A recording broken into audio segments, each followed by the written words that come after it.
com um vídeo que eu trouxe para vocês. E depois a gente, no decorrer, depois a gente vai discutindo sobre o vídeo. Todo mundo está vendo a minha tela? Todo mundo está escutando bem? O positivo, tá saindo a mensagem, beleza aí. Ah, não, certinho. Eu vou começar aqui o vídeo. O vídeo, vocês... Tá saindo o áudio do vídeo?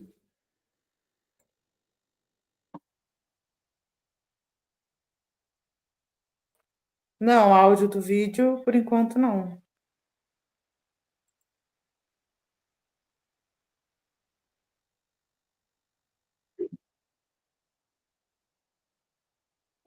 E agora, pessoal? Tá saindo? Não, o áudio do vídeo não, só o seu. Ah, sim. Espera aí, que então vamos organizar aqui.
Júlia, acho que você vai ter que liberar para eu poder compartilhar. Tá dando alguma coisa de liberação aqui.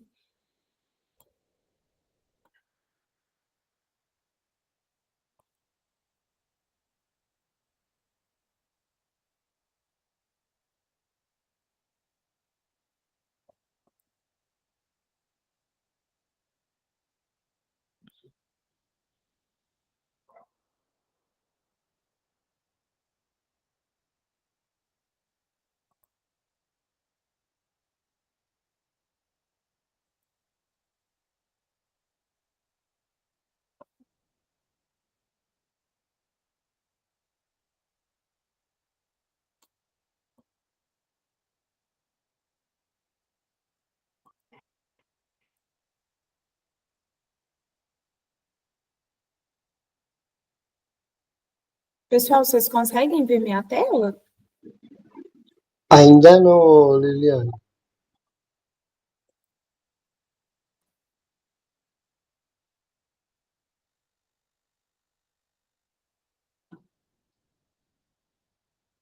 Parece que a Júlia caiu.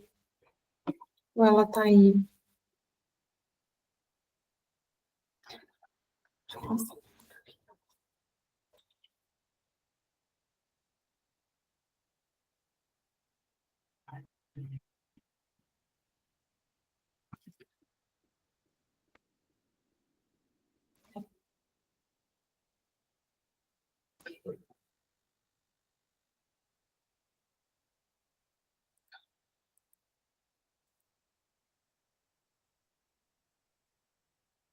Júlia,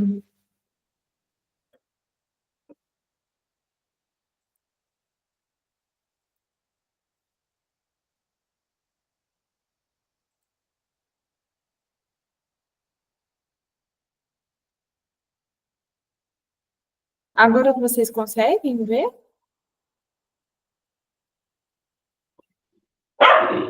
Não, ainda não. Só está você falando só e eu Agora a tela tá aparecendo, tá? ainda não está não. Ai, engraçado que para mim aqui tá, que eu compartilhei a tela com vocês. Não sei os amigos alunos, como é que tá aí, pessoal? Ali não aparece nada.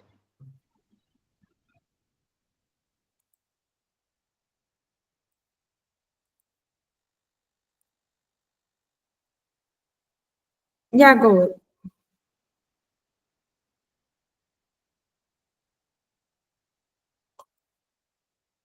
Tá bem não, Liliane?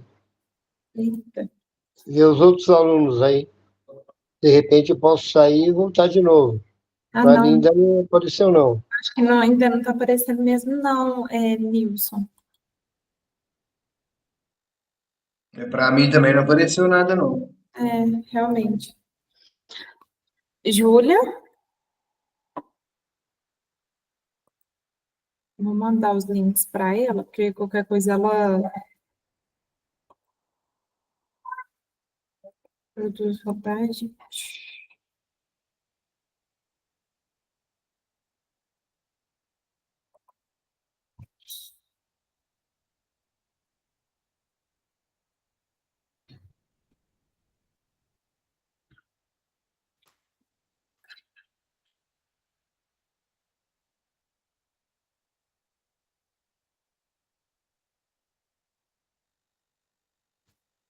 Júlia,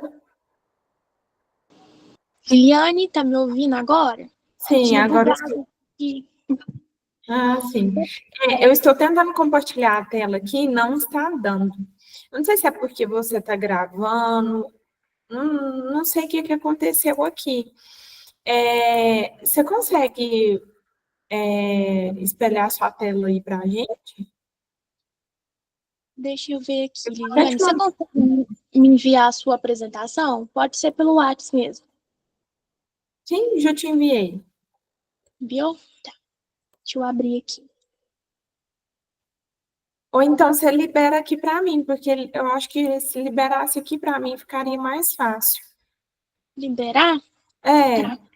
porque aqui tá pedindo, tá, Aqui. não é possível compartilhar a sua tela, desculpe, ocorreu um erro ao compartilhar a tela. Aí aparece uma coisa de liberar aqui.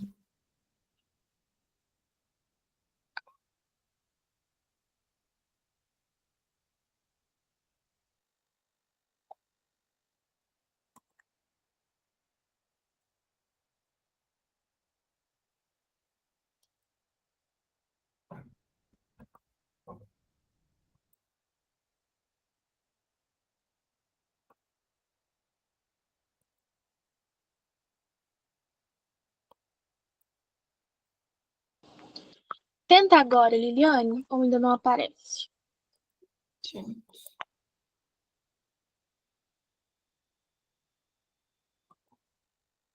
Não, não tá dando.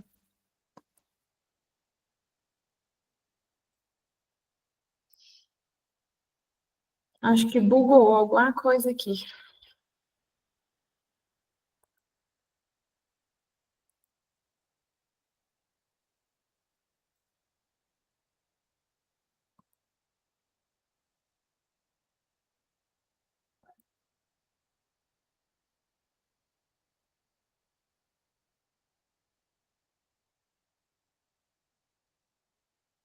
Aí deu certo, ô, Júlia?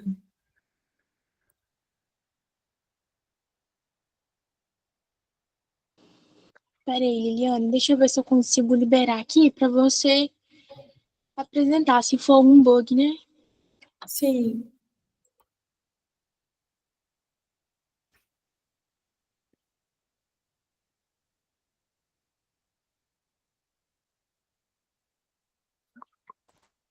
Deixa eu ver se eu consigo apresentar aqui. Tá. Que aí a gente vai ganhando tempo. É o primeiro link que eu te enviei.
Consegue ver minha tela?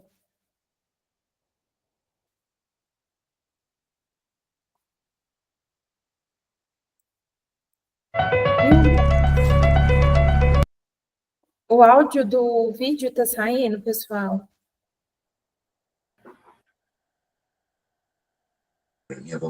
Tá sim. Ah, não, então agora vai dar certo, gente. Então vamos lá. O áudio saiu, já. Não tem imagem nenhuma, não. Oi? O áudio saiu, mas não tem imagem nenhuma. Ah, mas vocês não estão conseguindo ver minha tela, não? Estamos vendo só o teu nome. Nossa, então não tá dando certo. Olha, pra mim tá aparecendo, normal. Tá aparecendo? Sim, tá aparecendo. E para os demais? Para mim tá aparecendo. Para mim também. Nilson, então qualquer coisa, entra e sai de novo. Tá. Sai e entra de novo. Tá bom, beleza. Tá? Tá Então bom. tá. Então eu vou começar aqui, pessoal.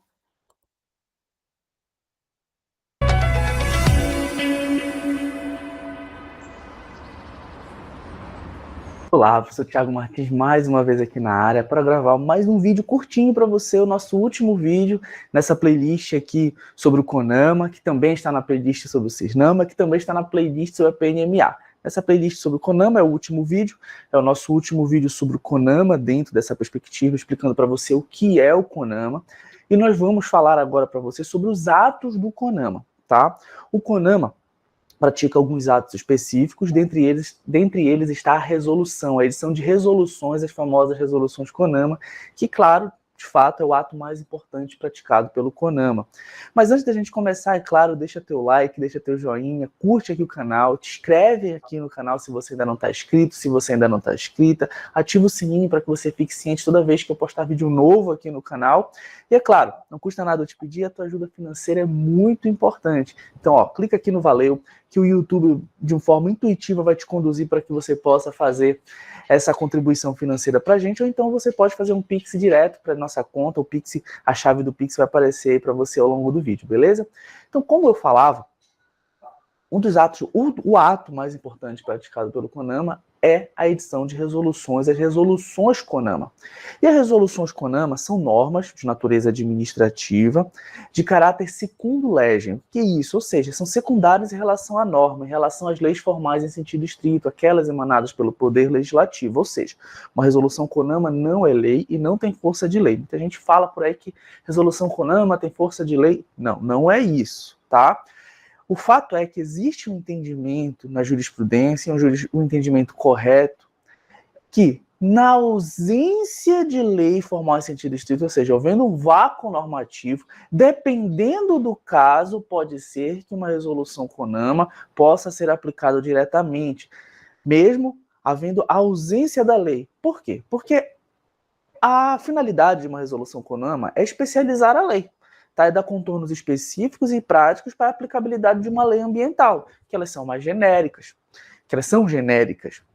Então, dentro desse ponto, a resolução CONAMA surge para dar contornos práticos para a aplicação desta norma ambiental. Entretanto, em casos que não exista uma lei e o meio ambiente precisa ser tutelado, as resoluções CONAMA podem suprir esse vácuo, claro, dependendo do caso, quando se tratar de elementos para a efetivação do direito fundamental ao meio ambiente ecologicamente equilibrado, ao entendimento perante o STF de que o artigo 225 é um direito fundamental fora do rol do artigo 5º. Logo, por ser um direito fundamental, ele é autoaplicável, carecendo, não precisando, tá, de uma lei formal em sentido estrito para sua aplicação. Portanto, no caso, se eu tenho uma resolução CONAMA dando aplicabilidade ao que diz o artigo 225, por exemplo, o que nós vamos ter aí? Nós vamos ter, então, uma norma autoaplicável, então a resolução CONAMA pode ser aplicada, mas não é em todos os casos, tá bom, gente?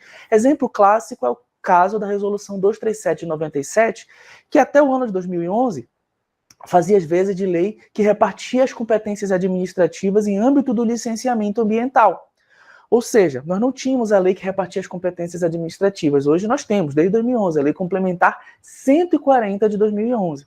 Então o STF entendeu que, por haver essa ausência, esse vácuo normativo, a Resolução 237, que repartia competências em âmbito do licenciamento ambiental, poderia ser aplicada porque nós estamos falando de um instrumento importantíssimo para a efetivação da Política Nacional do Meio Ambiente e para a efetivação do direito fundamental previsto no artigo 225 da Constituição, que é o meio ambiente ecologicamente equilibrado. Então, eu precisava daquela norma e o que eu tinha naquele momento dentro do ordenamento jurídico era uma resolução CONAMA. Isso foi questionado, a sua constitucionalidade da resolução 237 foi questionada diversas vezes perante o judiciário, mas esse foi o entendimento. E isso pode acontecer algumas outras vezes, mas isso não quer dizer que qualquer resolução do CONAMA, em qualquer situação, terá aplicabilidade se houver ausência de lei formal sentido estrito. Entendido? Então vamos lá analisar aqui os atos do CONAMA, que também não se resumem só às resoluções. Agora, as resoluções de fato são as mais importantes.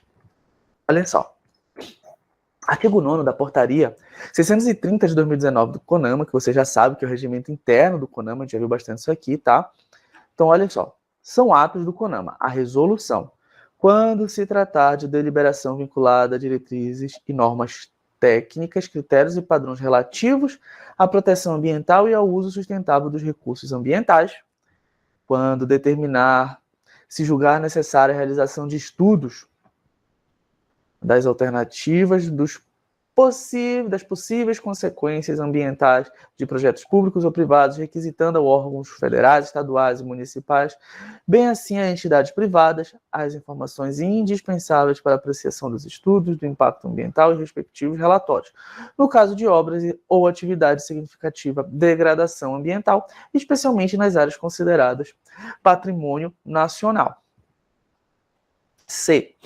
Quando determinar, mediante a representação do IBAMA, a perda ou restrição de determinados benefícios fiscais concedidos pelo poder público, em caráter geral ou condicional, ou a perda de suspensão de participação em linhas de financiamento e em estabelecimentos oficiais de crédito. Isso aqui também está lá em competências, lembram? Competências do CONAMA. Quando tratar de integração ao SNUC de unidades de conservação estaduais e municipais que, concebidas para atender às peculiaridades regionais ou locais, possuam objetivos de manejo que não possam ser satisfatoriamente atendidos por nenhuma das categorias, dentre aquelas constantes na Lei 9985 de 2000, cujas características permitam, em relação a estas, clara distinção. Deixa eu explicar isso aqui para vocês. Olha só, apesar de não ser o objeto desse vídeo, já vamos ter uma playlist aqui no nosso canal sobre as unidades de conservação. E a Lei 9985 estabelece 2 grupos de unidades de conservação. As unidades de conservação de uso sustentável e a de proteção integral, e dentro dela nós temos vários tipos de unidades de conservação diferentes, tá bom? O que acontece? É que nós temos esses 12 tipos, cada um com seu nome específico, a sua finalidade, com a sua característica específica. O que acontece? É que os estados e os municípios também podem estabelecer unidade de conservação e, regras, precisam obedecer a tipologia que está na Lei Federal 9985 de 2000. Mas, entendendo que cada município, cada estado dentro de um país continental como é o nosso, pode ter características específicas, então, entende-se que eu posso criar tipologias novas de unidade de conservação. E sendo essas tipologias novas e elas não estão previstas na Lei 9985 de 2000, então, havendo essa justificativa, eu posso ter uma resolução CONAMA que vai integrar essa tipologia nova prevista por um estado específico, por um município específico, às normas protetivas da Lei 9985 de 2000. Então, olha só, quando tratar de integração ao SNUC de unidade de conservação estadual ou municipal que concebidas para atender peculiaridades regionais ou locais, regionais do estado, local, município, possuem objetivo de manejo que não possam ser satisfatoriamente atendidos por nenhuma categoria dentre aquelas constantes na Lei 9985 de 2000. Ou seja, eu tenho lá vários tipos de unidade de conservação, mas nenhum daqueles tipos vai atender aquele meio ambiente específico. Então, o estado ou o município criou uma tipologia nova unidade de conservação com objetivos específicos. Aí vai vir uma resolução CONAMA que vai dizer, olha, aquela unidade de conservação XPTO nova, que não tem tipologia na 9985 de 2000, está sendo integrada ao Sistema Nacional de Unidade de Conservação e passa a receber as mesmas proteções da Lei 9985 de 2000. Entendido? Tranquilo? Além das resoluções CONAMA, nós também vamos ter como competência, tá, como os atos praticados dentro do CONAMA, dentro de sua competência, a proposição. Quando se tratar de propostas sobre matéria ambiental a ser encaminhada ao Conselho de Governo, ou seja, lembrem, dentro da estrutura do CISNAMA, tá? Dentro da estrutura do Cisnama, que o CONAMA, ele presta consultoria, assessoria ao órgão superior, que é o Conselho de Governo. O CONAMA, órgão consultivo e deliberativo, tá? Ele vai, tá, prestar assessoria e vai fazer proposições ao Conselho de Governo, tá? Então, essas proposições são atos praticados pelo CONAMA, como você já sabe. Recomendação, quando se tratar de manifestação acerca da implementação de políticas, programas públicos e demais temas com repercussão na área ambiental, inclusive sobre termos de parceria que trata a Lei 9790 de 1999, e a moção, que é a mais simples de todas, quando se tratar de manifestação relevante relacionada com temática ambiental. O que é uma moção? É uma proposta numa assembleia sobre o estudo de uma questão ou propósito incidente que ali surge, ou seja, vai ser uma moção para que se debata algo que foi ali proposto dentro da assembleia, e nesse caso a assembleia ali, a plenária. Entendido? Então, meus queridos e minhas queridas, esse aqui foi os nossos 4 vídeos dentro dessa playlist sobre PNMA, sobre Cisnama e sobre o próprio CONAMA, tá? Que nós tratamos sobre o que é o CONAMA, como ele se estrutura, quais são as suas competências, tá? Em breve gravarei outros vídeos mais específicos sobre o CONAMA, também falando um pouco mais sobre a natureza.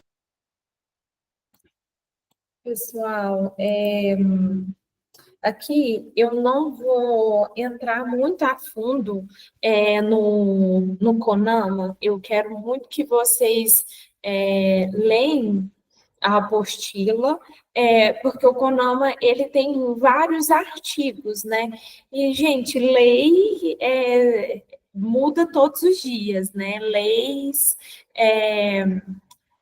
não adianta a gente, igual, decorar. E, assim, gente, alguém levantou a mão, gente? Acho que alguém acabou de entrar. E aí, pessoal, eu achei mais válido eu trazer outros pontos que eu acho que dentro da apostila, principalmente nessa aula de hoje, tem pontos mais importantes para serem destacados, como, por exemplo, as esferas de responsabilidade ambiental. Existem 3 esferas de responsabilidade ambiental: é a administrativa, a civil e a penal. Esse aqui, pessoal, quem estiver até anotando e tal, eu acho importante anotar aí. A responsabilidade administrativa ambiental, ela é uma sanção, né?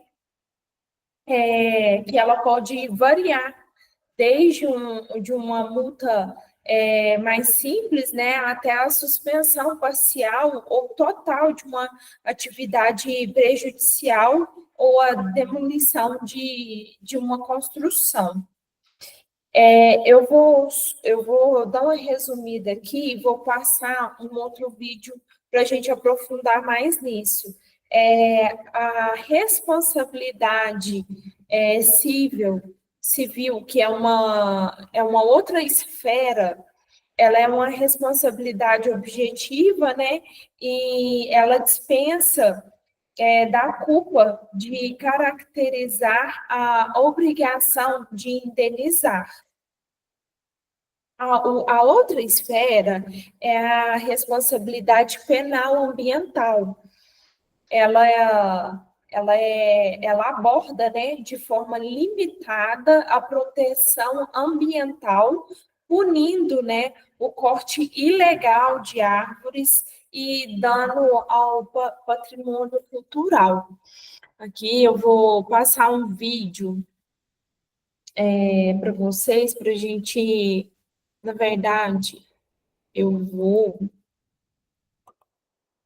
Peraí, só um minutinho, eu vou falar de uma outra coisa. Apresentar.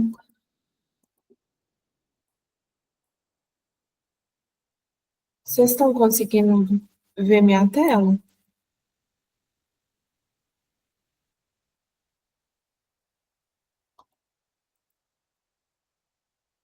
Estão vendo, né, pessoal? Assim, dá de ver tranquilo. Oi? Dá de ver, sim. Ah, sim. Pessoal, eu vou falar aqui dos tipos de poluição. Esse é um ponto que eu quero entrar muito a fundo com vocês nessa matéria, porque a gente entendendo os tipos de poluição, acaba que ajuda muito a entender as leis. Porque, querendo ou não, pessoal, as leis é um pouco mais, assim, mais complicado mais complexo de entender. Então, eu prefiro que vocês entendam primeiro essa parte, para depois a gente aprofundar nas leis. Os tipos de poluição, né? A poluição, ela é caracterizada como uma modificação, né? Nas propriedades, sejam físicas, químicas ou biológicas do meio ambiente. A poluição, ela pode tanto atingir o ser humano, como também o meio ambiente. E dentro da poluição existem vários tipos de poluição. A primeira que a gente vai falar é sobre a poluição hídrica, que nada mais, nada menos é a poluição da água, né, pessoal? Eu trouxe imagens bem fortes, né, para a gente ver, né, porque realmente é uma poluição que acredito que muitos aqui já viram, né? Nossa, um rio, ou até mesmo o mar poluído, né? Aí pode ser assim, despejo, né, de esgoto dentro, seja de um rio ou de mar, ou o pessoal descartando, né, lixos, coisas, né, que não são mais utilizáveis dentro, né, do rio ou mar, né, e esse tipo de poluição, ele vai atingir tanto o meio ambiente, né, quanto o ser humano e os animais que habitam ali naquele ambiente, né? Os peixes, pode contaminar aí também os pássaros, né? Então, esse é um tipo de poluição. O próximo tipo de poluição é a poluição atmosférica. Poluição atmosférica ela tem um potencial, né, de impactar aí a saúde, né, do ser humano, a segurança e o bem-estar, né, da população. A gente vê aí, que nem na época de queimada, né, que o pessoal sai colocando muito fogo aí na beira da rodovia, né, nos terrenos, e nos lugares, né, como se diz, aonde dá para o pessoal colocar fogo, eles estão colocando fogo na época de queimada, né, gente? E a gente consegue ver que é um impacto que gera muito grande, tanto no meio ambiente, quanto no ser humano, né, na qualidade de vida do ser humano, né? Todo mundo aí que tem problemas respiratórios nessa época ataca, né? E os animais também, muitos animais nessas queimadas morrem, né? Perdem suas vidas e nisso entra questão também que pode ter, se for em algum local que tenha animais assim exóticos, né, animais que estejam em extinção aí, que provoca mais a extinção destes animais, né? Então, é uma poluição que a maioria das poluições, dos tipos de poluição, vai atingir tanto o ser humano, quanto o meio ambiente e os animais. Pessoal, tá ficando claro para vocês? Qualquer dúvida, vocês levantam a Sim. mão. Certinho.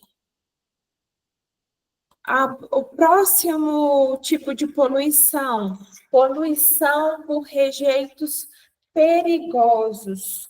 Alguém aqui sabe me falar o que seriam esses rejeitos perigosos?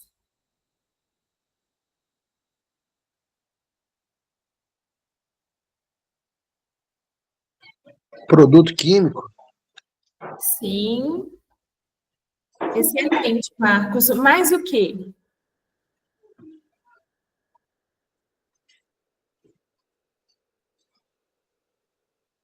O que a gente consegue ver nessa imagem, pessoal?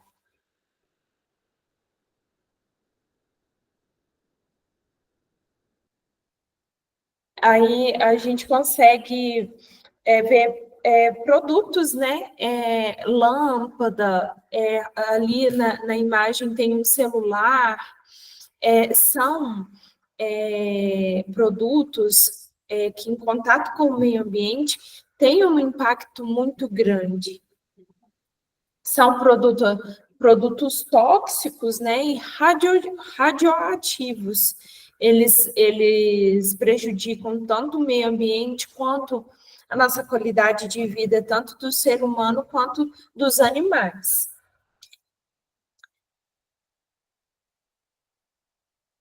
Aqui, pessoal, outro tipo de poluição é a poluição por agrotóxicos, né? Essa poluição, pessoal, ela acontece quando o produtor rural ele não segue, né, as prescrições, né, do agrônomo. Quer usar uma quantidade a mais de um produto. Não, vou utilizar a mais desse produto, vou utilizar mais produto. E essa poluição, ela contamina, né, o solo, pode contaminar aí também o lençol freático, contaminar a água. E, querendo ou não, é um impacto que vai gerar tanto para o ser humano quanto para os animais, ali para o solo também, e o meio ambiente como um todo, né?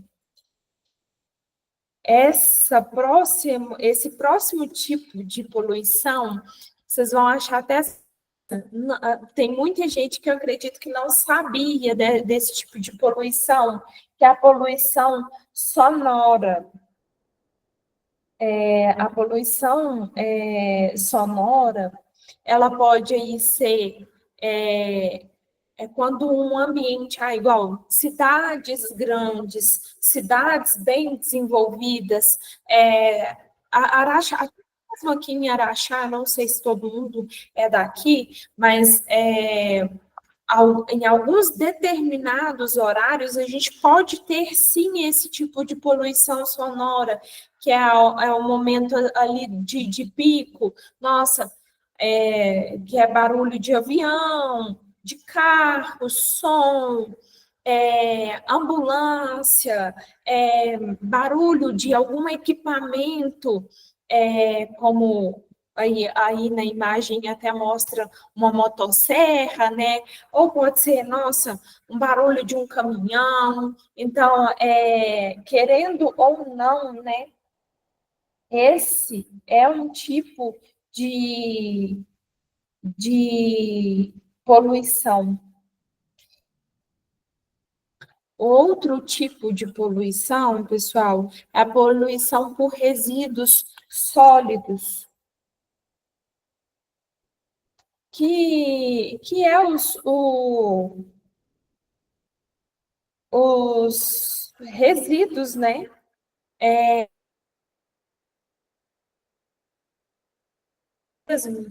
Descartamos em casa.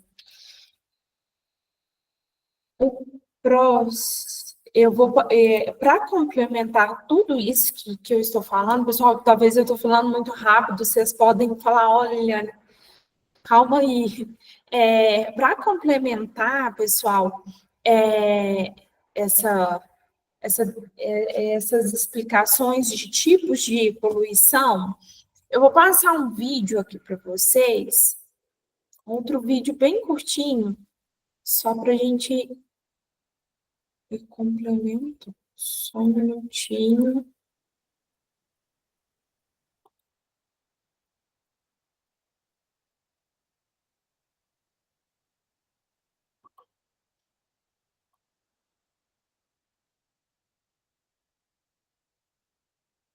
Aparecer na tela aí, né, pessoal, para vocês? Tudo certo? Sim. Obrigada, Daniela.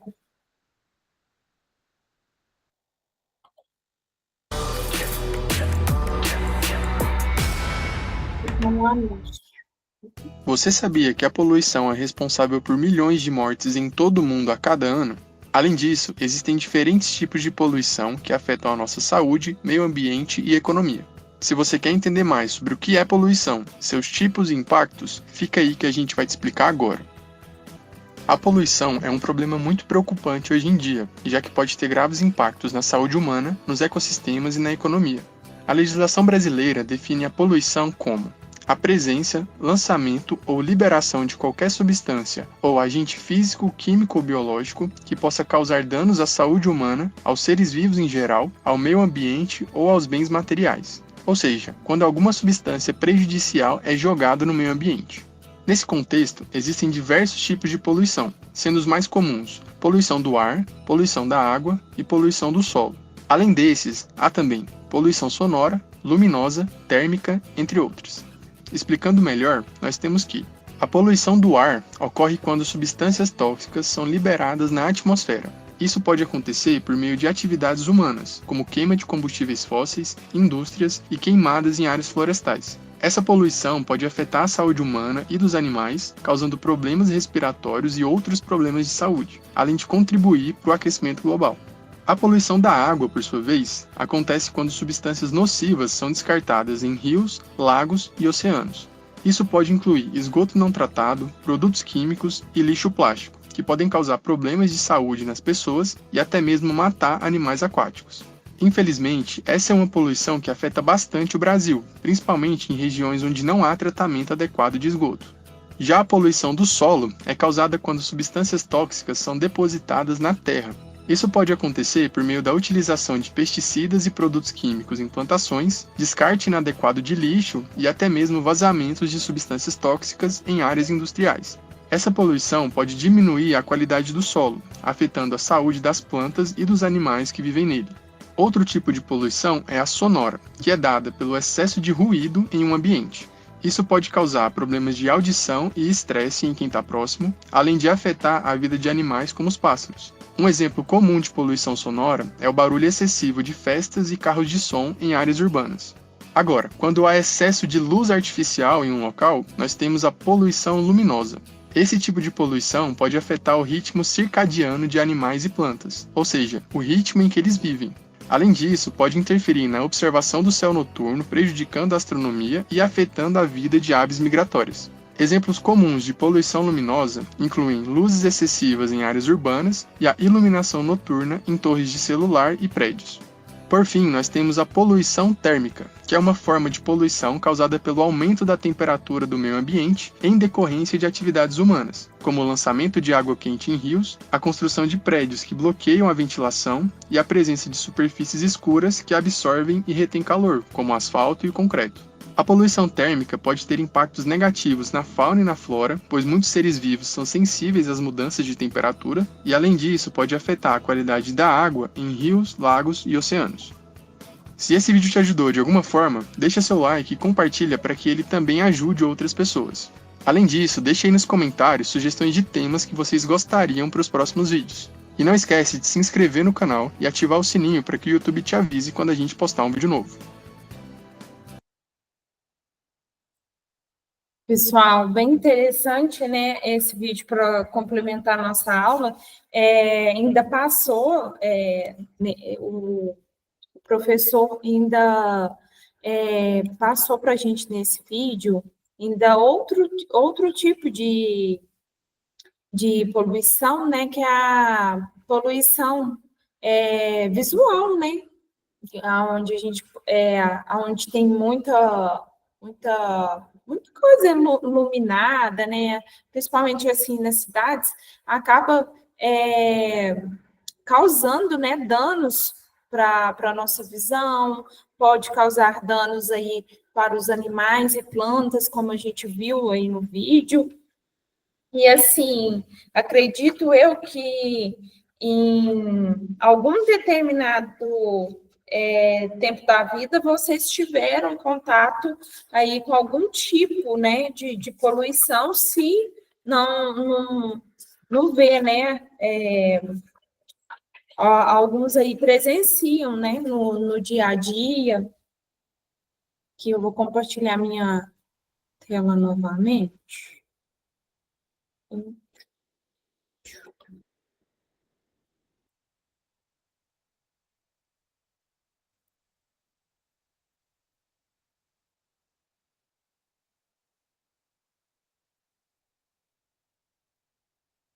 Agora a gente vai falar sobre áreas de preservação permanente.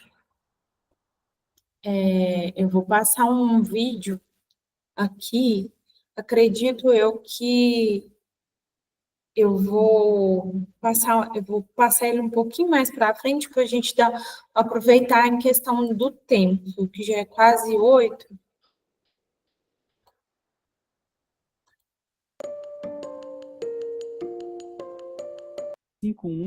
de 2012. Então, vamos tratar agora do Código Florestal, está aí na tela. Lei 12.651 de 2012. Então, a ideia é destacar alguns dos principais artigos aí do Código Florestal, os temas mais relevantes, mais cobrados em provas de concurso, mais relevantes para a prática também no direito ambiental, que se reflete aí também nas provas. Bom, quando a gente trata de Código Florestal, nós vamos falar muito de áreas especialmente protegidas, muito com base lá no 225 da Constituição, o 225, parágrafo 1º, inciso 3, que trata da criação de áreas protegidas. Então, a gente tem, a nossa legislação traz uma série de áreas especialmente protegidas, como as que estão no Código Florestal, como estão em outras leis específicas, como a lei do SNUC, de unidades de conservação, que nós também iremos estudar. Mas é importante lembrar que a conservação prevista aí na Constituição e nas leis infraconstitucionais, nas normas infraconstitucionais, assim como no Código Florestal, a conservação não quer dizer imobilização. Então, essa ideia é lá do próprio princípio do desenvolvimento sustentável. A Constituição não proíbe a utilização de recursos naturais. Os recursos naturais podem ser utilizados, devem ser utilizados, mas de forma equilibrada.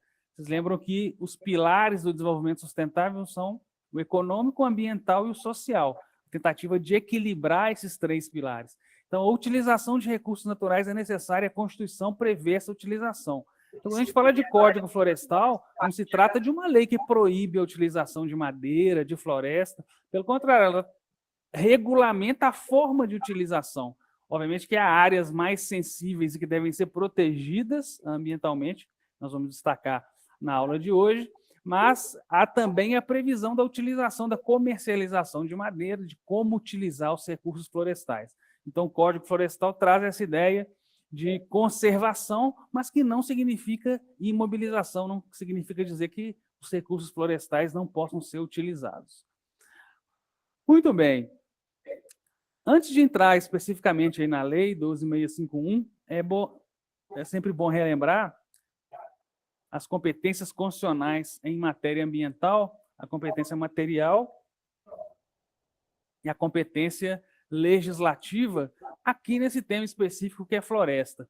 Então, quem pode legislar? Então, quando a gente fala de competência legislativa, quem pode legislar sobre determinado tema? Então, quem pode legislar sobre proteção florestal? Será que é a União? Será que são os estados? Será que são os municípios? Qualquer um deles? Então, quem pode criar uma lei florestal, um código florestal? Vocês lembram lá da parte constitucional ambiental, que a competência legislativa em matéria ambiental é concorrente. Foi isso que nós vimos? Concorrente, artigo 24 da Constituição, mais o 30, né, que trata dos municípios, significa dizer, então, que em matéria florestal, a União estabelece norma geral sobre esse tema. E estados e municípios também podem legislar, complementando, suplementando a norma geral da União. Isso que significa dizer competência legislativa concorrente. Isso que é preciso lembrar lá na hora da prova. Porque a competência legislativa florestal é concorrente, e o que significa isso? Então, imagina que em 2013, então eu falei que o nosso Código Florestal é a Lei 12.651 de 2012. Norma da União. Será que um Estado-membro, em 2013, poderia ter criado o seu próprio Código Florestal estadual, com base na competência que a gente analisou agora? Claro que poderia. A competência não é concorrente, o que significa isso? A União, com a Lei 12.651, traz a norma geral sobre o tema, mais ampla, genérica.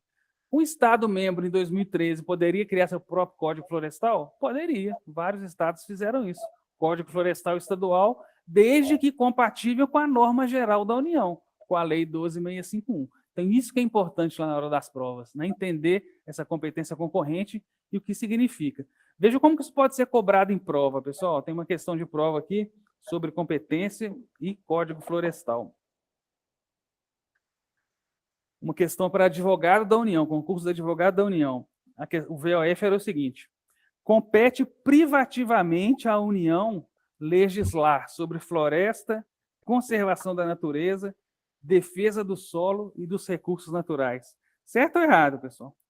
Compete privativamente à União legislar sobre floresta. Só a União que pode legislar sobre floresta? Olha aí na tela. Só a União? Não, né? A competência é concorrente. A União estabelece norma geral, mas os estados podem legislar, os municípios podem legislar, exatamente o que eu acabei de trazer aqui. Certo? Então, esse ponto é cobrado em prova, fiquem atentos para a competência constitucional e a matéria florestal, né, a base constitucional da matéria. Isso é competência legislativa, para legislar sobre o tema. E o outro tipo de competência que está aqui na tela é a competência material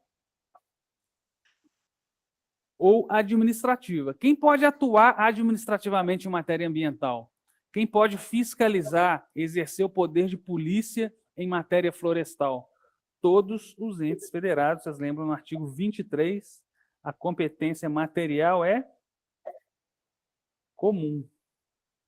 Artigo 23 da Constituição. O tema floresta está inserido lá no artigo 23 como competência comum. Então, significa dizer que todos os entes federados, União, estados, DF e municípios, podem atuar em matéria florestal, atuar administrativamente. Certo, pessoal? Então, ótima base constitucional para relembrar e para aplicá-la aqui no tema floresta. Bom, então, Código Florestal, que interessa para a gente a partir de agora, exatamente a Lei 12.651 de 2012. Vamos destacar os principais pontos, os principais artigos dessa lei, mas priorizando o tema limitações ao exercício do direito de propriedade, que são exatamente as áreas especialmente protegidas, está lá no alto da tela. As áreas especialmente protegidas pela relevância ambiental que tem. Então, o Código Florestal traz a previsão de alguns espaços protegidos. Como eu falei no início, eu prevê a proteção e prevê também a utilização, inclusive a comercialização de recursos florestais. Mas em matéria de direito ambiental, e nas provas de direito ambiental, são muito cobradas as áreas especialmente protegidas, porque são elas que trazem essas limitações ao exercício do direito de propriedade. Há uma interferência aí na propriedade privada, aquelas formas de intervenção lá do direito administrativo, que a gente pode trazer aqui para o Código Florestal, principalmente com essas áreas que estão aí na tela. Área de preservação permanente, são as APPs, e as áreas de reserva legal. Então, essas duas interessam muito para a gente no direito ambiental, então nós vamos nos concentrar em APP e área de reserva legal, entender os conceitos de cada uma delas, as diferenças, as semelhanças. Os examinadores adoram misturar aqui essas áreas protegidas e suas características, então vamos entendê-las muito bem, lembrando que além dessas duas que estão no Código Florestal, há um terceiro tipo de área protegida que está em outra lei, nós vamos estudar ainda, mas só para vocês terem essa visão global, na outra lei, que é a lei do SNU, que está aí na tela, que é o Sistema Nacional de Unidades de Conservação, a Lei 9985 de 2000, que fala de unidades de conservação da natureza. Então, de uma forma ampla, né, mais global, quando falamos aí de áreas protegidas, áreas especialmente protegidas no direito ambiental, a gente tem duas áreas importantíssimas no Código Florestal, que nós vamos ver agora, APP e área de reserva legal, e as unidades de conservação, que estão em outra lei, na Lei 9985, e a gente vai ver na sequência. Então, são os três tipos de áreas protegidas, é importante saber diferenciá-las, né, saber identificar o que é um APP, o que é uma reserva legal, o que é uma unidade de conservação da natureza. Então, é isso que a gente passa a fazer a partir de agora, tratando primeiro das APPs. Então, aquele primeiro tipo de área protegida que a gente viu ali, as APPs, tem o conceito que está aí na tela, do artigo 3º, inciso 2, do Código Florestal. Então, veja que ele trata como área protegida, coberta ou não por vegetação nativa, com a função ambiental de preservar os recursos hídricos, a paisagem, a estabilidade geológica, a biodiversidade, facilitar o fluxo higiênico de fauna e flora, proteger o solo e assegurar o bem-estar das populações humanas. Então, vejam, pessoal, que o Código Florestal fala expressamente da APP como área protegida. E aí, eu vou voltar aqui na tela anterior, aquela que fala das limitações ao exercício de propriedade, exatamente para a gente entender as características, ou uma característica importantíssima dessas áreas. É porque elas trazem limitações ao exercício da propriedade. Então, veja um exemplo aqui de APP. Antes de a gente voltar ali no conceito, ver todos os tipos de APP, essa visão da limitação ao exercício da propriedade é muito importante.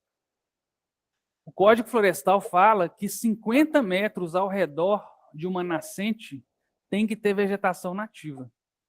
Então, aqui na tela, vamos imaginar que a gente tem uma nascente aqui, nesse pontinho vermelho, 50 metros ao redor, 50 metros de raio, tem que ter vegetação nativa, porque é uma área de preservação permanente.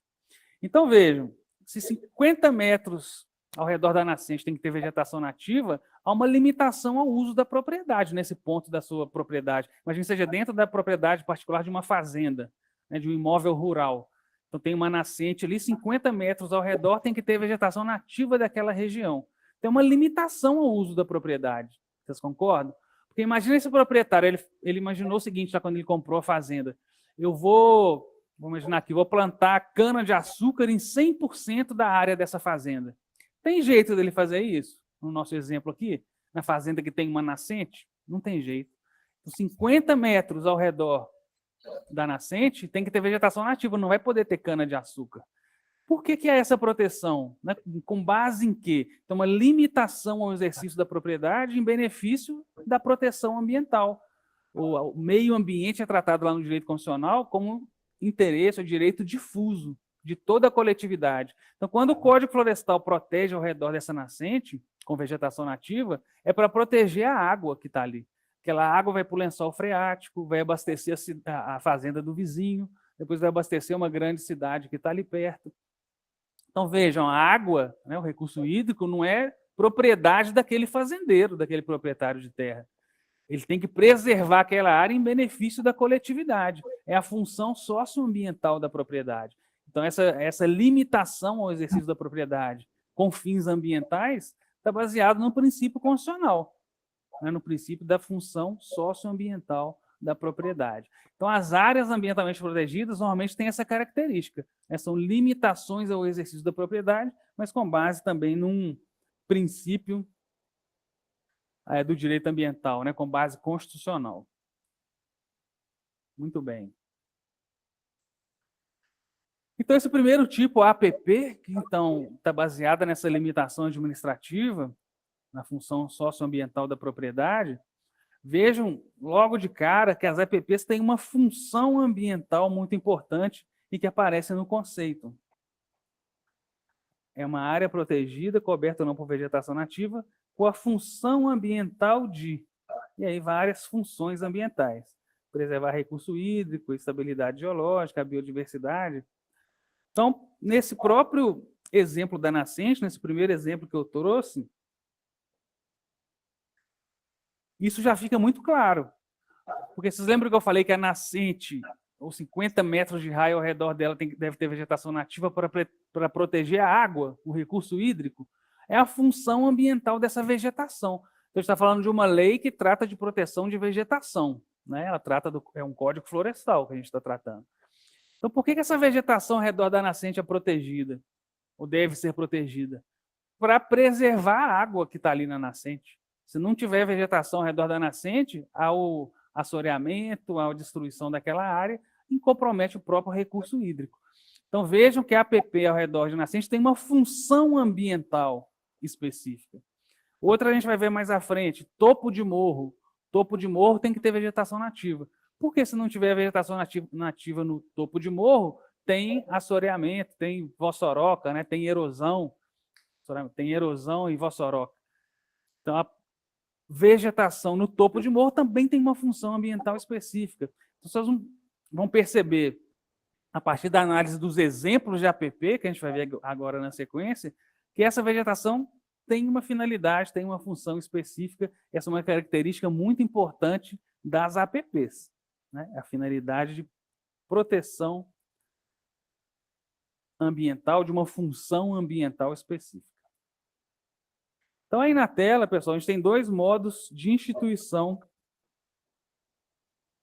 de uma APP. Primeiro, pela própria lei. A própria lei determina quais são as APPs. Então, ela mesma institui o que é uma APP, ou por ato do poder público, lá no artigo 6º. Então, vê aqui o artigo 4º, quando a própria lei institui uma APP. Então, a gente poderia pensar, como assim a própria lei institui? O exemplo que a gente acabou de trazer é muito claro. O Código Florestal fala que uma propriedade rural que tiver nascente tem que proteger em volta dela. Está instituído. Toda propriedade que tiver nascente tem que ter vegetação nativa em 50 metros de raio. Quem está instituindo essa APP? Quem está criando essa APP? A lei, o Código Florestal que a gente está estudando agora. Então, o Código Florestal, ele cria as APPs aí no artigo 4º, e todas elas com uma função ambiental específica. Então, vamos ver algumas delas aqui.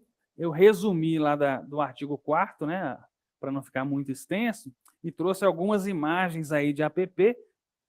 Só o direito ambiental nos proporciona isso, né, estudar aí com essas imagens e com essas paisagens que nós vamos ver agora. E percebam a função ambiental dessa vegetação. Então, no artigo 4º, inciso 1 do Código Florestal, coloquei imagem de curso da água, ele fala lá no inciso 1, as faixas marginais de qualquer curso d'água natural, desde a borda da calha do leito regular, em largura mínima de 30 metros até 500 metros. Então, a famosa mata ciliar, aí no inciso 1 do artigo 4º. Essas faixas marginais de curso d'água são as matas ciliares. Por que elas têm esse nome de mata ciliar? Porque elas formam um cílio na margem desses rios, né? Elas formam um cílio na margem do rio que evita erosão e assoreamento. Então, voltando aqui para a imagem. Imagina se não tivesse essa vegetação na margem do rio. Ia comprometer o curso da água, comprometer o recurso hídrico. Então, vejam como essa vegetação tem uma função ambiental específica, né? De proteger o recurso hídrico, como a gente viu ali no conceito do artigo 4º. Então, margem de rio. Agora, estudando aí o artigo 4º, inciso 1, vocês vão perceber que quanto mais largo for o rio, mais larga é a vegetação a ser protegida. Então, vejam na próxima imagem, que deixa isso bem claro. Ainda no artigo 4º, inciso 1, de mata ciliar. Então, aqui no alto, nós temos uma nascente. Então, a gente já viu que nascente tem que ter vegetação em 50 metros de raio. E dessa nascente surge um curso d'água. Na parte mais estreita aí no alto, parte mais estreita do rio, tem que ter 30 metros de cada lado de vegetação. Vocês veem que o rio vai ficando cada vez mais largo, mais volumoso. E lá embaixo à direita, na parte mais larga do rio, a mata ciliar já é de 500 metros para cada lado. Então ela começou com 30 metros, que era uma faixa estreita de rio, e lá embaixo à direita, quando o rio tem a largura acima de 600 metros, aí a vegetação aqui tem que ser de 500 metros para cada lado. Então a mata ciliar vai ser mais extensa à medida que o rio for mais largo. Então essas medidas estão no artigo 4º, inciso 1 do Código Florestal. Peguem lá para dar uma olhada na sequência. Então aí a mata ciliar. Outra APP no artigo 4º, inciso 3. Vegetação ao redor de reservatórios de água. Então também tem que ter vegetação protegida. Olha a nossa nascente aí, ó. Desde o início da aula que a gente está usando esse exemplo, está no artigo 4º, inciso 4º do Código Florestal. Artigo 4º, inciso 4º, que fala que a APP é aquela vegetação localizada nas áreas no entorno da nascente, ou das nascentes e dos olhos d'água perenes, qualquer que seja a sua situação topográfica, num raio mínimo de 50 metros. Então, veja um raio aí de 50 metros com a vegetação ao redor da nascente. Então, também vegetação de APP, de área de preservação permanente. Uma área, relembrando, que sofre limitação ao uso. Vegetação nativa daquela região tem que ser mantida ali. Vegetação de chapada, está lá no artigo 4º, inciso 8º do Código Florestal. Também a APP. Topo de morro, montanha e encostas, uma declividade específica, previsto lá no artigo 4º, inciso 9º. Também vegetação de APP, também com uma função ambiental, evitar a erosão. Mangue, artigo 4º, inciso 7º. Os manguezais, inciso 7º fala dos manguezais, em toda a sua extensão. E o manguezal também tem uma função ambiental relevante, que é a estabilização da água. Tem um exemplo feito em laboratório muito interessante, depois vocês procurem, inclusive tem lá eu disponibilizei esse videozinho lá no meu Instagram, que mostra o recurso hídrico agitado,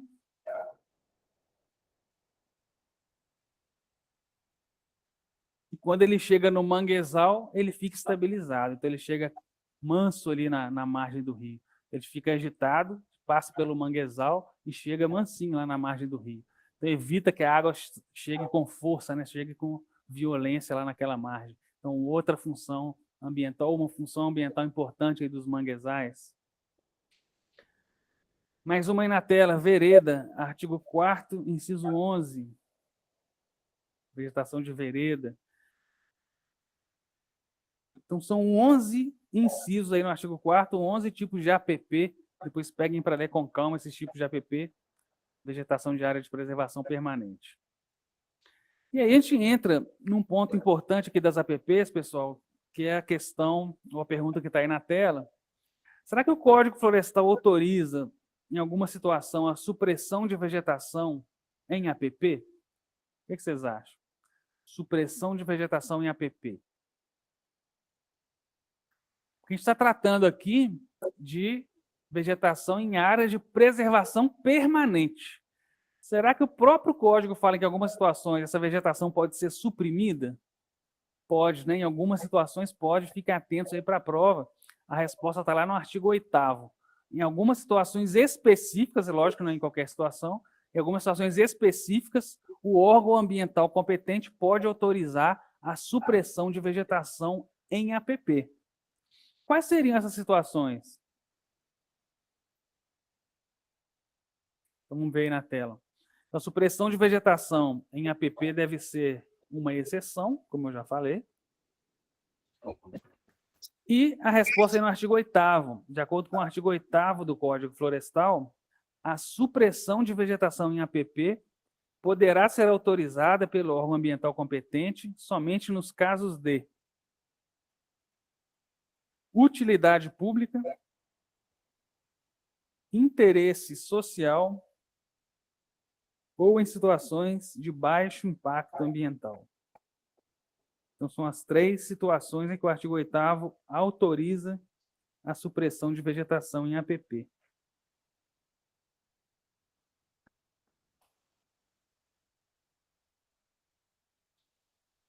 Agora, o que seria utilidade pública, hein, pessoal?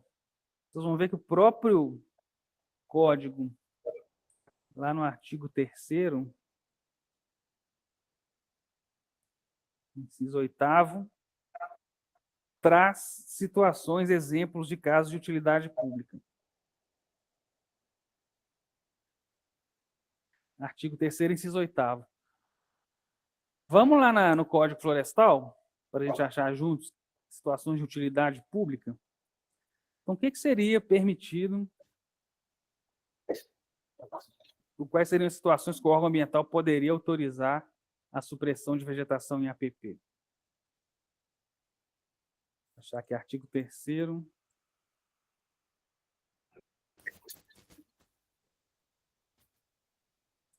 Inciso 8º.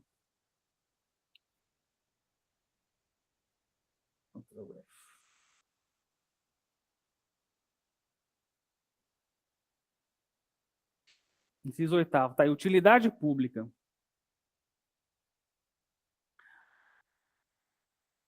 Imagine uma situação, daqui a pouco a gente volta aqui na tela. Imagine uma situação, o poder público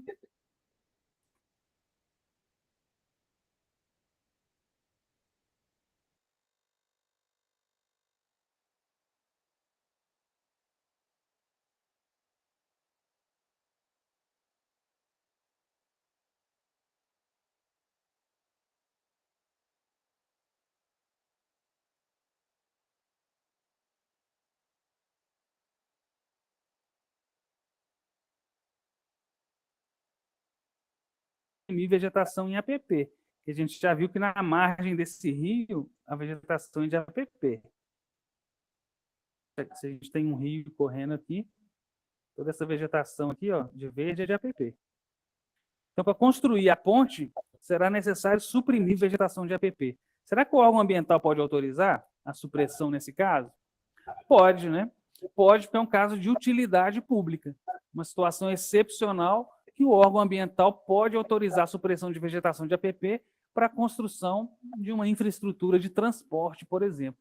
Então, olha lá, botando aí na lei. Ó. Olha aí no artigo 3º, inciso 8º, conceito de utilidade pública, na linha B, perdão, a linha B. As obras de infraestrutura destinadas à concessão aos serviços públicos de transporte. Olha o nosso exemplo aí. Então, esse caso é considerado de utilidade pública para fins de autorização de supressão de vegetação de APP. Então, fala transporte, sistema viário, energia, telecomunicações, radiodifusão, mineração, dentre outros. Interesse social, já na sequência aí. O que seria um caso de interesse social que justifica a autorização para supressão de APP? Olha ela. Pessoal, eu vou passar um pouquinho aqui Inciso para frente para ir E o adiantando. terceiro, protegido, deve ser mantida. Só em casos excepcionais, como esses 3 relacionados no artigo 8º, é que justificam. Então, fiquem atentos também, pessoal, aí para o artigo 4º, parágrafo 10, que foi incluído pela Lei 14.285 de 2021. Então, parágrafo 10 fala que em áreas urbanas consolidadas, ouvidos os conselhos estaduais, municipais ou distrital de meio ambiente, lei municipal ou distrital poderá definir faixas marginais distintas daquelas estabelecidas no inciso 1. Então, quando a gente falou da mata ciliar, aquela mata ciliar de margem de rio, o parágrafo 10 fala que lei municipal ou distrital pode definir a largura daquelas faixas, com regras que estabeleçam a não ocupação de áreas de risco, observância das diretrizes do plano de recursos hídricos, previsão de que as atividades ou empreendimentos a serem instaladas em APP urbana devem observar os casos de utilidade pública de interesse social ou de baixo impacto ambiental fixados nessa lei. Então, parágrafo 10 inserido pela lei de 2021. Certo até aqui, pessoal? Com as APPs. Então, a APP é o primeiro tipo de área protegida que interessa para a gente, prevista aí no Código Florestal. Então, interessa a gente entender a APP e agora, na sequência, a gente diferenciar de área de reserva legal. O que são as áreas de reserva legal? Qual a diferença dela para uma APP? Então, a gente vai falar ainda de área de reserva legal, continuar falando do Código Florestal. Até mais. Pessoal, eu vou passar uma tarefinha aí por acaso.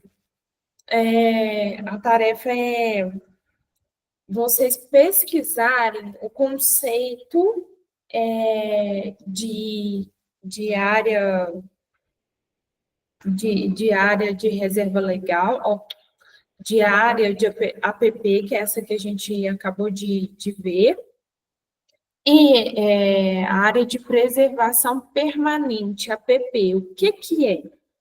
E o que é reserva legal? Na próxima aula, a gente vai discutir sobre, tá bom, pessoal? Essa foi a nossa aula de hoje. Agradeço aí a presença de todo mundo e boa noite, pessoal. Boa noite, professora. Tchau. Tchau, tchau. Boa noite.